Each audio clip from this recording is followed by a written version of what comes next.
우리 함께 인사하겠습니다. 잘 나오셨습니다. 성도님 얼굴만 봐도 은혜가 됩니다. 사랑하고 축복합니다. 사랑하고 축복합니다. 오늘 말씀은 교회는 모든 관계를 회복시키는 곳이다 라는 제목의 말씀입니다.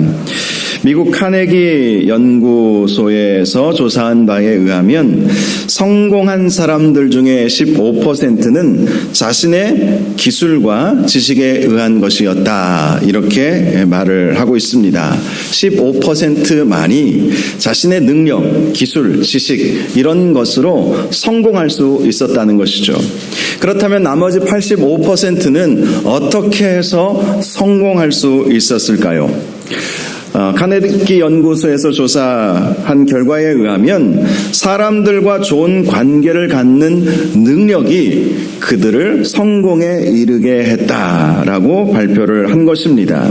즉 15%의 사람들은 남다른 탁월한 능력이 있었기 때문에 성공할 수 있었지만 85%, 사실 따지고 보면 대부분이라고 할 수 있죠. 대부분의 사람들은 사람들과 잘 지내는 능력 때문에 성공할 수 있었다라는 것입니다. 미국 실리콘밸리에서 4개의 IT 업체를 성공시켰던 스티븐 케이시라고 하는 벤처 사업가가 있는데요. 이분이 이런 말을 했습니다. 나는 MIT 공대에서 최고의 공학 기술을 배웠지만 정작 가장 중요한 인간관계에 대해서는 배우지 못했다. 그러나 내가 사업에 성공할 수 있었던 것은 좋은 인간관계를 맺을 수 있었기 때문이었다. 이렇게 말을 했습니다. 그의 성공의 이면에는 그의 MIT 출신이라고 하는, MIT 공대가 세계적으로 최고의 대학이지 않습니까? 그 대학에서 배웠던 지식과 기술 때문에 내가 여러 개의 IT 업체를 사업하면서 성공하게 된 것이 아니라 인간관계를 잘했기 때문에 성공할 수 있었다라고 말한 것입니다. 그래서 그는 이렇게 말을 했습니다. 나에게 공학 기술과 인간관계 중 한 가지만 택하라고 한다면 나는 서슴지 않고 인간관계를 택할 것이다. 이렇게 이 관계가 참 중요하다. 이 관계라고 하는 것이 성공의 아주 기본적인 열쇠가 된다는 사실을 알 수가 있는 것입니다. 그런데 특별히 우리 믿는 성도들에게 있어서 관계의 핵심에는 우리 주님이 계셔야 한다는 것을 기억해야 합니다. 우리 주님이 모든 관계의 핵심이라는 거예요. 즉 하나님과 나와의 관계가 올바로 형성이 되어 있으면 다른 사람들과의 관계도 제대로 인간관계를 이루어 갈 수 있다는 것이죠. 첫 단추가 중요하다는 말을 많이 하지 않습니까? 첫 단추가 우리 주님과의 관계라는 것이죠. 관계에 있어서 가장 제일 중요한 것, 가장 먼저 우리가 우선순위에 두어야 할 것은 주님과의 관계라는 것입니다. 주님과의 관계가 제대로 이루어져야 주님으로부터 그 주님의 말씀에 우리가 순종하게 되고, 또 하나님께서 우리에게 관계에 대한 귀한 그런 말씀들이 우리에게 주어져 있지 않습니까? 성경 말씀을 통해서 우리가 그것을 배우게 되고, 또 하나님과의 관계가 제대로 형성이 되어 있으면 사랑도 제대로 할 수 있어요. 왜냐하면 우리는 예수 그리스도의 그 크신 사랑으로 사랑받은 사람들이기 때문에 그 사랑의 그 깊이와 그 넓이와 그 사랑이 얼마나 위대한 사랑인지를 우리는 깨달을 수 있기 때문인 것이죠. 그러니 다른 사람들과의 관계 속에서 그들을 사랑하고 그들을 용납함에 있어서 주님께서 우리에게 주신 사랑이 크기에 우리가 그것을 반의 반이라도 우리가 나눌 수 있게 되는 것입니다. 오늘 본문 말씀을 보면 여러 관계들에 대해서 말씀을 하고 있습니다. 부모와 자녀의 관계에 대한 말씀도 나와 있고요. 또 자녀는 부모에 대해서 어떻게 해야 하고, 또 부모는 자녀에 대해서 물론 어떻게 해야 하는지, 또 종과 상전의 관계, 과거에는 종이 있었고 또 상전이 있었죠. 오늘날에도 종과 상전이라고 표현하지는 않지만 윗사람과 아랫사람의 관계도 있지 않습니까? 직장에서나 가정 안에서나 이런 관계들이 있습니다. 이런 관계들 속에서 우리가 어떻게 할 때에 하나님께서 기뻐하시는 관계를 만들어갈 수 있는지에 대해서 오늘 본문은 우리에게 잘 말씀해 주고 있습니다. 먼저 부모와 자녀의 관계에 대해서 1절을 보면 자녀들아 주 안에서 너희 부모에게 순종하라 이것이 옳으니라 라고 말씀을 하고 있습니다. 당연하다라는 것이죠. 자녀가 부모를 순종하는 것, 그것은 옳은 것이다.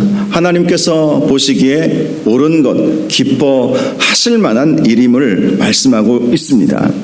그런데 이 부모 순종에 대해서는 주 안에서라고 하는 이 단어가 이 말씀이 나와 있는 것을 발견할 수가 있습니다. 주 안에서 부모님을 순종할 때에, 즉 주 밖에서의 순종도 있다는 것이죠. 물론 부모에 대해서는 우리는 공경해야 합니다. 내 아버지와 어머니를 공경하라 이 말씀을 보면 주 안에서 공경하라 이렇게 표현하고 있지는 않습니다. 공경의 이 헬라어 원어의 의미는 명예롭게 하다, 영화롭게 하다, 존경하다 이런 의미를 가지고 있습니다.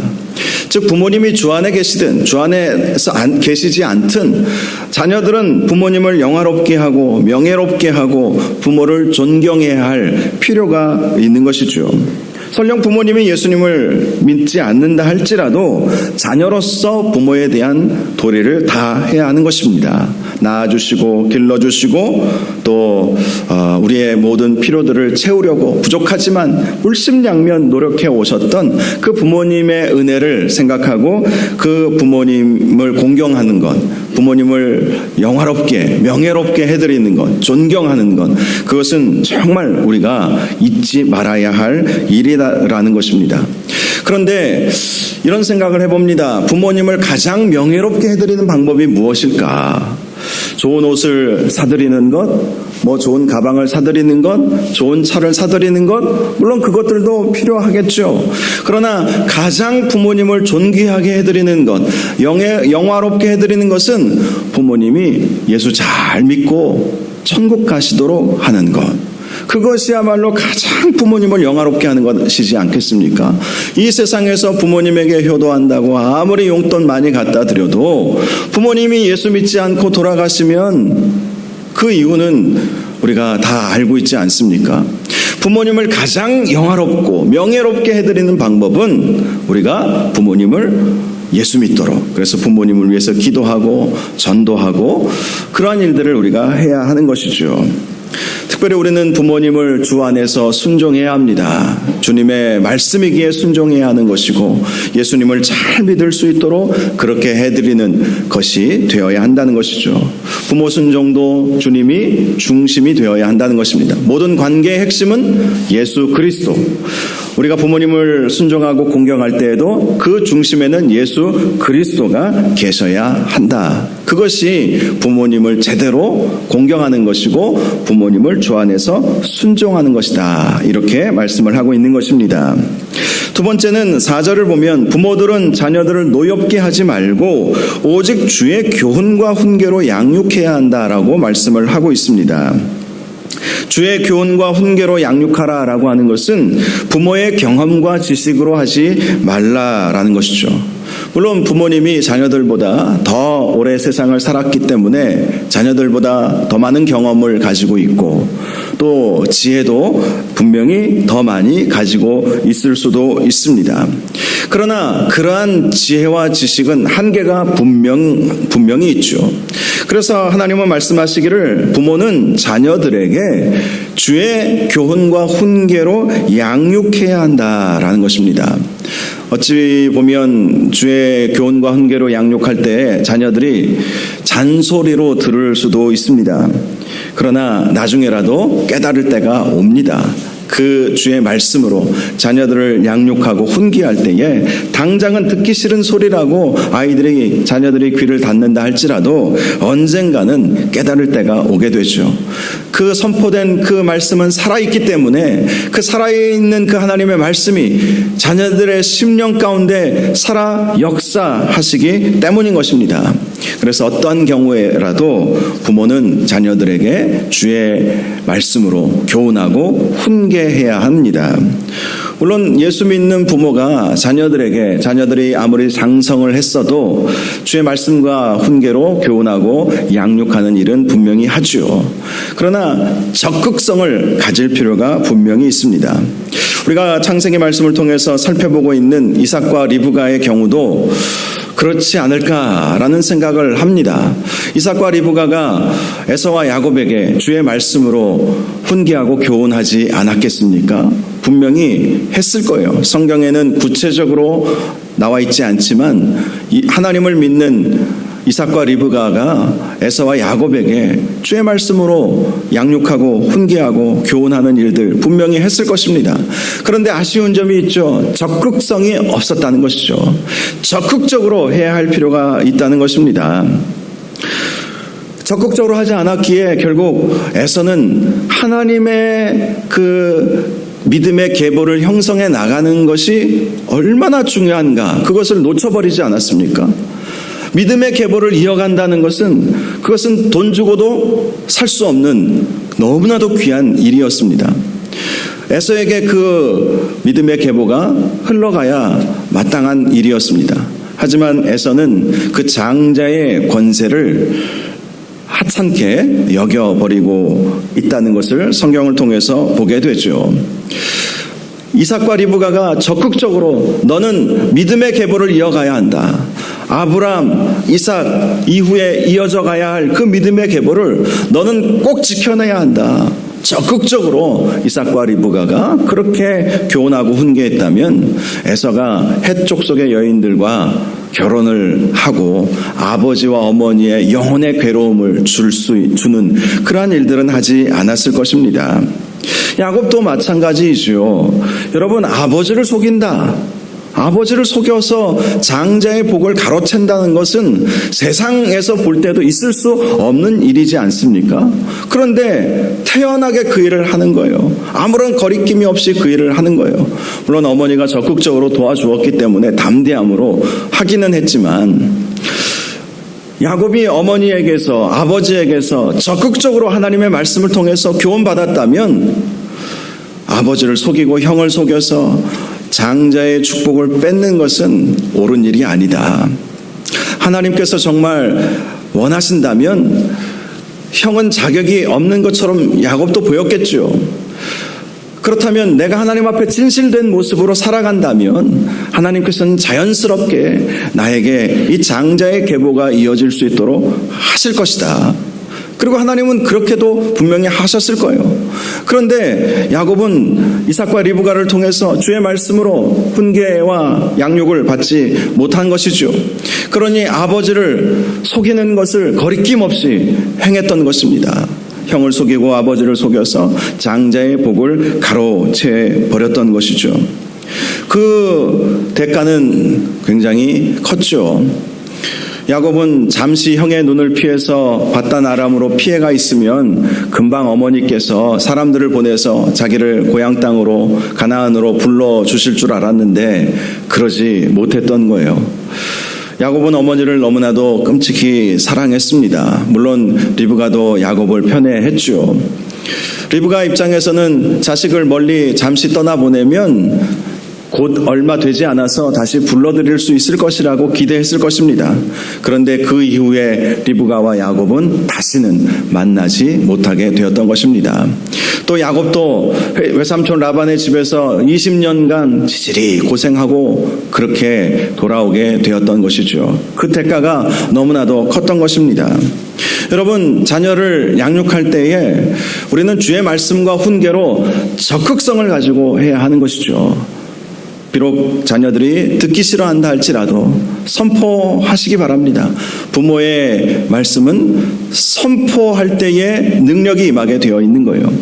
설교라고 하는 것도요, 두 가지를 종교개혁자들은 이야기했습니다. 디다케와 케리그마. 디다케는 가르침. 말씀을 전하는 것은 가르침의 요소가 분명히 있죠. 또 하나는 캐리그마, 선포하는 거예요. 선포하는 거. 듣든지 듣지 않든지. 가르침이라고 하는 것은 가르치기 위해서 여러 가지 교육적인 방법들을 동원하기도 하지만, 선포라고 하는 것은 듣든지 듣지 않든지 선포하는 것, 이것이 캐리그마거든요. 여러분들 가운데 종종 조시는 분들도 계시죠. 지금도 두 분 눈을 껌뻑껌뻑 하시고 계시는데, 그래도 선포하는 것이 중요한 거예요. 설교라고 하는 것은 선포하는 것. 여러분, 부모가 자녀에게 하나님의 말씀을 가르칠 때에 물론 조곤조곤 앉아서 가르치는 것도 중요하지만 선포해야 할 때가 또 있습니다. 선포하는 것 참 중요합니다. 자녀가 당장은 듣지 않고 귀찮아하고 귀를 닫는다 할지라도 하나님께서 주신 권위로 말씀을 선포하는 거예요. 그것이 주의 말씀으로 양육하고 훈계하는 것이죠. 그렇게 선포된 말씀은 살아서 역사하게 됩니다. 자녀들의 마음 가운데 심기워지고, 그 말씀이 비록 작은 것 같아도 그 말씀이 자녀들의 심령 골수를 꿰뚫게 되죠. 찌르게 되죠. 그래서 언젠가 그 부모가 자녀에게 선포했던 그 말씀이 생각나고 주님께로 돌아오는 역사들이 분명히 있게 되는 것입니다. 그래서 하나님은 자녀들에게 주의 말씀과 훈계로 양육하라, 이렇게 말씀하고 있는 것입니다. 주 안에서 이 모든 관계가 이루어져야 된다는 거예요. 주 안에서 자녀는 부모를 순종하고, 또 부모는 자녀를 주 안에서 말씀으로 양육하는 이 관계가 이루어질 때에 부모와 자녀의 관계는 하나님께서 기뻐하시는 그러한 관계가 될 수 있다는 것입니다. 또 5절을 보면 종들은 그리스도께 하듯 성실한 마음으로 육체의 상전에게 순종하라 라고 말씀을 하고 있습니다.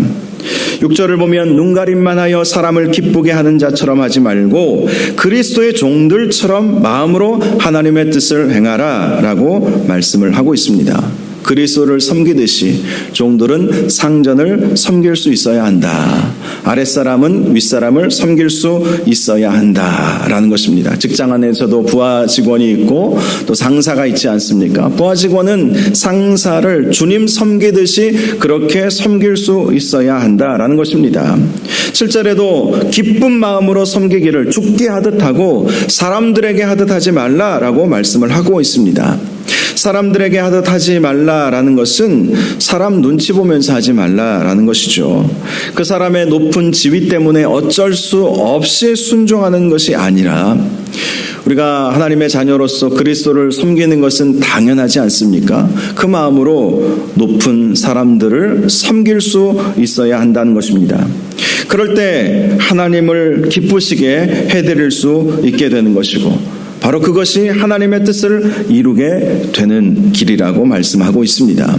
특별히 우리가 낮은 자의 위치에 있다면 우리가 어떻게 하느냐에 따라서 우리보다 높은 자리에 앉아 있는 사람들이 하나님을 믿을 수도 있고 믿지 않을 수도 있는 일들이 참 많이 일어나죠. 우리가 예수 그리스도를 구주로 믿고 예수님을 신실하게 믿고 있다면, 우리가 주님을 그런 마음으로 우리가 섬긴다면 우리의 윗사람들도 그렇게 섬길 수 있어야 한다는 것이죠. 그러면 그들도 보고 깨닫는 것이 있지 않겠습니까? 하나님께서 가장 기뻐하시는 일이 무엇이겠습니까? 하나님을 알고 하나님을 믿는 그러한 일들이 일어나는 것, 그것이야말로 하나님께서 가장 기뻐하시는 일이죠. 종들이 상전을 그렇게 섬기면 상전들이 예수 믿는 역사들이 일어나게 된다는 거예요. 실제로 여러분, 로마가 어떻게 해서 기독교화 되었는지 아십니까? 예수 믿는 사람들은 낮은 계층의 사람들이었어요. 그런데 그 낮은 계층의 사람들이 로마의 권력자들, 그런 권세자들을 얼마나 잘 섬겼는지 모릅니다. 주님 섬기듯이 하라는 이 말씀 때문에 잘 섬겼어요. 그래서 이 로마의 상층부가 예수님을 믿게 되는 그런 일들이 일어나게 되었던 거예요. 당시 313년 콘스탄티노플이 로마 황제로 있으면서 기독교를 국교로 인정하지 않았습니까? 그때에 기독교인이 당시 로마 제국에 얼마나 되었는지 아십니까? 3%도 안 되었다고 합니다. 정말 얼마 되지 않았어요.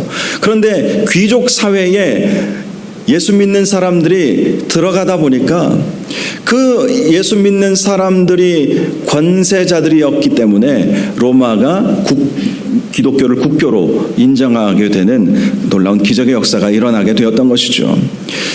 바로 이렇게 종들이 상전을 주님 섬기듯이 섬기니까 그러한 역사들이 일어나게 되었던 것입니다. 요셉이 그런 것 아닙니까? 요셉은 하나님을 신실하게 섬겼던 그런 사람이었습니다. 비록 형들의 미움을 받아서 애굽의 종으로 끌려가서 보디발의 집에 종살이를 하지 않았습니까?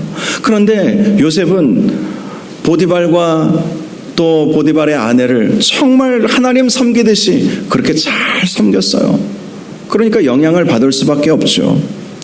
물론 보디발의 아내가 요셉을 유혹하여 그것을 뿌리치는 바람에 모함받아서 감옥으로 끌려가는 일도 분명히 있었습니다. 그런데 감옥에서 또한 요셉이 어떤 모습을 보였습니까? 간수장이를 비롯해서 정말 주님 섬기듯이 감옥의 모든 일들을 사람들을 잘 섬기는 그 요셉의 모습을 성경은 분명히 말씀하고 있지 않습니까?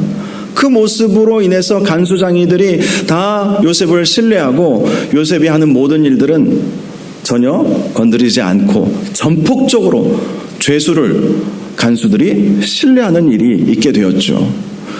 그리고 결국 요셉은 애굽의 총리까지 되지 않았습니까? 그 중심에는 요셉이 비록 종이었고 감옥에 갇혀있는 죄수였지만 윗사람들을 성심성의껏 신실함으로 하나님 섬기듯이 주님 섬기듯이 그렇게 섬겼기 때문에 하나님께서 그를 높여주신 거예요. 하나님께서 누구를 사용하시겠습니까? 낮은 자의 자리에 있지만 그러나 섬기는 그 도리를 다하고 정말 최선을 다해서 하나님 섬기듯이 사람들을 섬길 때에 하나님께서 그것을 보시고 그들을 높여주시는 것입니다.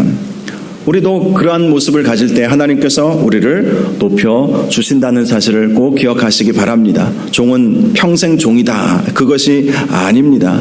하나님께서 그를 높여 세우시는 방법이 낮은 자의 자리에 있을지라도 최선을 다해서 섬기게 되면 하나님께서는 그를 높여주시고 존귀하게 해주시는 것, 그것이 바로 하나님의 방법이라는 것이죠.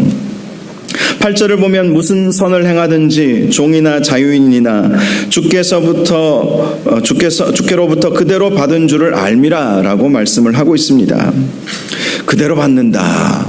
섬기면 결국 섬김을 받게 된다는 것입니다. 섬기면 섬기는 대로, 내가 낮은 자리에서 섬기면 섬기는 대로 결국 그 섬김을 받게 된다는 거예요. 우리가 부모에 대한 순종도 마찬가지죠. 우리가 우리의 부모를 순종하면 우리 자녀들이 그대로 우리를 순종하게 된다고 말씀하여 주시는 것입니다. 자녀를 주의 교훈과 훈계로 우리가 양육하면 자녀들은 부모를 그렇게 순종하고 공경할 수밖에 없게 되는 것이죠. 종이 상전을 죽게 하듯 성실하게 섬기게 되면 하나님은 그 종을 주님께서 섬김을 받듯이 섬김을 받도록 그렇게 만들어 주신다는 것입니다. 그래서 예수님도 너희 중에 으뜸이 되고자 하거든 종이 되라, 섬기는 자가 되라, 그렇게 말씀을 하신 것입니다. 그래야 으뜸이 될 수 있고 그래야 높은 자리에 앉을 수 있게 된다. 물론 우리가 높은 자리에 앉고자 하는 마음으로 섬기려고 하는 그런 마음을 갖고 있어서는 안 되겠지만 자연스럽게 우리가 낮은 자리에서 섬기게 되면 하나님께서 그 사람들을 반드시 높여주시고 섬김을 받도록 그렇게 만들어 주신다라는 것을 말씀하고 있는 것입니다. 즉 종과 상전의 그 관계 속에서 주님이 아주 중심이라는 것을 발견할 수가 있죠. 주님 섬기듯이 섬겨라. 그러면 주님께서 너희들도 반드시 섬김을 받게 할 것이다. 이렇게 말씀하여 주셨던 것입니다. 9절을 보면 상전들에게도 이렇게 말씀합니다. 상전들아 너희도 그들에게 이와 같이 하고 위협을 그치라. 위협을 그치라. 왜냐하면 상전에 상전이 계시기 때문이라는 것이죠. 너희가 종들을 위협하지 않고 잘 대해주면 너희의 상전이신 하나님께서 너희가 하는 것대로 그렇게 하신다라는 것입니다. 즉 상전이 자기의 힘과 권위를 가지고 밑에 사람들을 누르면 그 상전 위에 계시는 하나님께서 너희들도 눌러버리실 것이다, 이렇게 말씀하시는 거예요. 그러나 상전이 종들을 정말 아끼고 사랑하고 그런 마음을 가지면 너희의 상전이신 하나님께서 너희들도 그렇게 해주신다고 말씀하고 있는 것입니다. 오늘 말씀은 모든 관계가 주 안에서 이루어져야 한다라는 사실을 강조하고 있습니다. 주 안에서 순종하고 주 안에서 말씀으로 양육하고 주 안에서 서로 섬기고 주 안에서 우리가 서로를 위해서 사랑하고 아껴주고 그런 관계를 가져야 한다는 것이죠. 이러한 그 섬김의 훈련을 받을 수 있게 하는 곳이 바로 저는 교회라고 믿습니다. 교회 안에서 우리가 이러한 섬김의 훈련들, 주 안에서 이루어져야 하는 그런 관계의 훈련들을 우리가 받게 되는 것이죠. 요한계시록의 말씀을 보면 교회는 어머니와 같은 곳이라고 분명히 말씀하고 있습니다. 성도들을 양육하는 곳이 어머니와 같은 교회라는 것이죠. 즉 교회 안에서 우리는 관계의 훈련을 받을 수 있고 그 관계의 훈련의 중심에는 하나님이 계시고 예수님이 계시다는 사실을 우리는 배울 수 있게 되고 또 우리가 함께 공동체 생활을 하면서 서로 섬기고 서로 용납하고 이해해주고 위에서 함께 기도해주는 그러한 훈련들을 받을 필요가 있다는 것입니다. 교회만 잘 다녀도 인간관계 훈련 잘 받을 수 있죠. 어느 곳에서 이런 훈련을 받을 수 있겠습니까? 선교단체도 사실 힘들더라고요. 왜냐하면 선교단체는 목표가 분명해요. 그래서 선교회라고 하는 것을 만듭니다. 그래서 선교단체 하면 우리가 원하는 목표 지향점이 있기 때문에 그것을 위해서 사람들을 모으죠. 그리고 그 일을 이루기 위해서 사람들이 함께 훈련을 받지 않습니까? 그러니까 훈련을 받다가 그 지향점에서 떨어져 나가는 사람들은 분명히 생겨요. 그러면 그냥 우리와 함께 할 수 없는 사람이구나 하고 떨어져 나가는 것입니다. 그런데 교회는 또 달라요. 선교단체와 교회가 다른 점이 분명히 있죠. 그것은 포용성입니다. 교회는 누구든지 그리스도의 몸 안으로 들어올 수 있죠. 서로 생각이 달라도 우리가 함께 하나가 되도록 만들어가는 것이 바로 교회의 큰 사명 중에 하나이지 않습니까? 교회 안에서 우리는 얼마든지 관계 훈련을 받을 수 있습니다. 교회에서 신앙생활 잘하고 교회에서 관계 훈련 잘 받으면 사회생활도 잘해요. 교회 안에서 우리가 어떻게 해야 좋은 인간관계를 잘 할 수 있는지 잘만 배워도 세상에서 무시당하지 않게 될 것입니다. 교회는 바로 그러한 곳이 되어야 한다는 것이죠. 근대 철학자인 마틴 부버라고 하는 사람이 있습니다. 그분이 나와 너라고 하는 책을 썼는데요. 현대인의 인간관계를 3가지로 진단을 한 그러한 내용이 나와 있습니다. 첫 번째는 그것과 그것의 관계다라고 말을 했습니다. 그것과 이것은 어떤 인격과 인격의 관계가 아니라는 것을 말하는 것이죠. 서로 어떤 물건과 같이 필요하면 쓰고 필요하지 않으면 멀리하는 관계, 그것이 바로 그것과 그것의 관계라는 거예요. 세상의 관계, 그런 관계들이 많이 있죠. 필요하면 가까이 하고 필요하지 않으면 멀리하고 그런 그것과 같은 그런 관계들이 있습니다. 그런데 이런 관계는 오래가지 못하죠. 친밀한 관계라고 말할 수 없습니다. 두 번째 관계로 나아가야 하는데 그것이 바로 나와 그것의 관계다, 이렇게 설명을 했습니다. 상대방이 나를 그것처럼 여긴다 할지라도 나는 상대방을 인격적으로 대할 수 있는 성숙된 관계를 내가 먼저 만들어 가야 할 필요가 있다는 것이죠. 그래야 인간관계를 사실 잘할 수 있는 거예요. 거기에 비결이 있죠.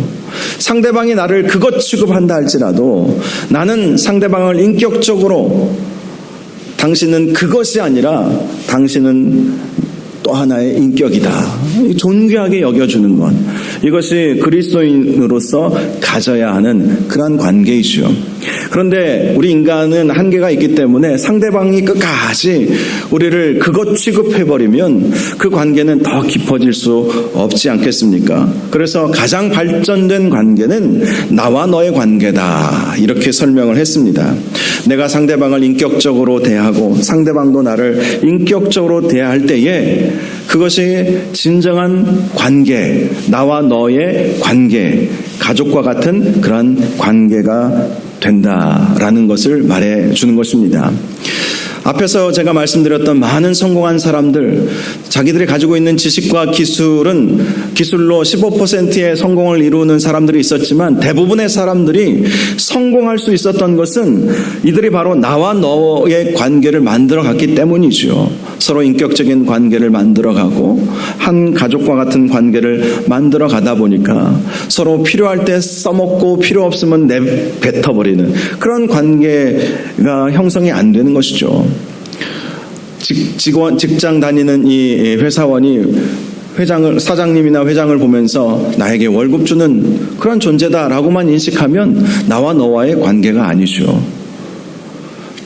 우리 사장님은 우리 직원들을 사랑하고 우리를 개발시켜주고 발전시켜주고 우리를 아껴주는 사람이다라는 인식을 만들어 가게 될 때에 나와 너와의 관계가 이루어지는 것 아니겠습니까? 그럴 때 더 충성하고 더 신실하게 주어진 일을 감당할 수 있게 되는 것이죠. 그런 관계를 만들어 가야 할 필요가 있다는 거예요. 그런데 마틴 부버는 또 하나의 관계를 설명하기 위해서 이런 말을 했습니다. 내가 당신을 인격적으로 믿어주고 당신이 나를 인격적으로 믿어주어도 우리들 사이에는 언제나 그 인격적인 관계가 깨질 수 있는 긴장이 있다. 그렇지 않겠습니까? 서로 믿고 신뢰하고 한 가족처럼 여겨져도 사실 부부 가운데에서도 그런 일들이 있을 수 있죠. 서로 인격적인 관계를 유지하고 있지만 언제나 깨질 수 있는 긴장 관계가 우리 인간 관계 속에서는 있다는 것입니다. 그렇기 때문에 나와 너 사이에는 언제나 이 인간 관계를 중매하는 하나의 촉매자가 필요하다. 마틴 부부는 그 촉매자를 영원자 당신, 이렇게 표현을 했습니다. 그 영원자 당신이 누구이겠습니까? 바로 예수 그리스도라는 거예요. 예수 그리스도. 이 마틴 부보는 철학자임과 동시에 신학자이거든요. 그래서 모든 관계의 핵심에는 이 촉매자이신 예수 그리스도께서 계실 때에 그 관계는 정말 인격적이고 정말 가족과 같은 친밀한 관계를 이루어갈 수 있게 된다는 것입니다. 여러분, 우리의 모든 관계의 중심에는 예수 그리스도께서 계셔야 한다는 사실을 꼭 기억하시기 바랍니다. 부부와의 관계 속에서도 그 중심에는 예수 그리스도, 부모와 자녀의 관계 속에서도 그 중심은 예수 그리스도, 직장 안에서 상사와 부하 직원의 관계 속에서도 그 중심에는 예수 그리스도, 친구와 친구들 관계 속에서도 그 중심에는 예수 그리스도, 친척들 가운데에서 관계의 중심에도 예수 그리스도, 그 관계를 이어주는, 그 깨어질 수 있는 한계점을 가지고 있는 우리 인간의 연약함을 메워주고 연결시켜주는 그 촉매자이신 예수 그리스도께서 계실 때에 우리의 인간관계는 성공적으로 이어갈 수 있다라고 그렇게 강조한 것입니다. 여러분, 그런 관점에서 교회 역할이 참 중요하죠. 교회 안에서 우리가 주 안에서 관계를 맺어가는 그 훈련을 잘 받아야 합니다. 저는 우리 교회 안에서 우리 모든 성도님들이 예수 그리스도께서 중심이 계시고 성도와 성도의 관계 속에서도 예수님이 중심이 계셔서 항상 다른 사람을 볼 때에 주님의 시선으로 바라보는 것 참 중요하지 않습니까? 인간적인 시선으로 바라보면 미워할 수밖에 없어요. 나하고 생각이 다를 때는 미워하지 말라고 해도 미울 수도 있죠. 생각이 다르고 말이 다르고 또 살아온 환경이 다르기 때문에. 그런데 그 중심에 촉매자이신 예수 그리스도께서 계시면 긴장 관계가 있지만 주님께서 화목의 제물로 십자가에 달려 돌아가셨기에 우리를 연결시켜 주시는 것이죠. 하나님과 우리를 주님이 연결시켜 주시듯이 사람과 사이를 연결시켜 주시는 분이 예수 그리스도이신 것입니다. 인간관계만 잘해도 우리의 삶의 실패는 사실 찾아보기 어려울 것입니다. 설령 실패했을지라도 달라붙어가지고 그냥 막 도와주고 기도해주고 막 그러지 않겠습니까? 그러니 우리가 인간관계만 잘해도 수지 맞는 것이죠. 그 중심에 예수 그리스도께서 계시고 또 교회 안에서 인간관계 훈련을 우리가 잘 받으면 우리의 삶에 있어서도 하나님의 크신 은혜가 있게 된다는 사실을 꼭 기억하시고, 모든 관계의 핵심에는 예수 그리스도 주님이 우리의 관계의 중심이 되셔야 한다. 우리 부부, 우리 부모의 자녀, 우리 가정 안에서, 우리의 모든 일상의 삶 속에서, 우리 이웃과의 관계 속에서, 성도들과의 관계 속에서 항상 관계의 핵심에는 예수 그리스도. 나와 예수 그리스도의 관계만 제대로 이루어져도 다른 인간관계 속에서 깨지거나 아파하거나 서로 상처 주거나 그런 일들은 많이 사라지게 될 것입니다. 우리 저와 여러분의 관계에 예수 그리스도께서 항상 계실 수 있도록 늘 기도하셔서 주님이 우리 모든 관계의 중심이 되시는 은혜가 있기를 주님의 이름으로 축원합니다. 기도하겠습니다. 거룩하시고 존귀하신 아버지 하나님, 모든 관계의 핵심에는 예수 그리스도께서 계셔야 함을 믿습니다. 하나님, 우리 가정 안에서도 또 우리 일상의 모든 삶 속에서도 모든 관계에 예수 그리스도께서 총매자로 중재자로 함께 계시기를 원합니다. 그래서 인간관계만 잘해도 참으로 많은 일들에 있어서 성공적인 삶을 살아갈 수 있게 된다는 그러한 사회과학적인 결론도 있지만, 하나님 그것보다도 주님께서 우리의 관계의 중심에 계시면 우리 주님께서 화목제물 되어 주셨기에 모든 관계가 선하고 아름답게 풀려지는 은혜가 있을 줄로 믿습니다. 그래서 정말 하나님의 은혜가 넘치는 복된 삶을 살게 될 줄로 믿습니다. 주님, 항상 우리의 모든 관계 속에서 가장 중심에 계셔 주시옵시고, 그 주님의 마음으로 우리가 다른 사람들과의 관계도 잘 만들어갈 수 있도록 선하게 인도하여 주옵소서. 예수님의 이름으로 기도하옵나이다. 아멘.